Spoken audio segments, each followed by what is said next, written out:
საქველმოქმედო ღონისძიებების ჩასატარებლად მემორანდუმი გაფორმდა 37 წლის მამაკაც გულის გადანერგვა ესაჭიროება.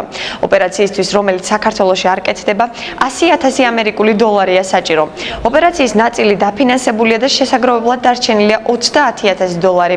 14 ივლისს ბათუმის საზაფხულო თეატრში საქველმოქმედო კონცერტი გაიმართება. საინიციატივო ჯგუფი ჩამოყალიბდა და ხელშეკრულება არასამთავრობო ორგანიზაცია სამოქალაქო მონიტორინგმა, დოროთია პარკელის საქველმოქმედო ფონდმა და ახალგაზრდა ადვოკატთა ასოციაციამ გააფორმეს.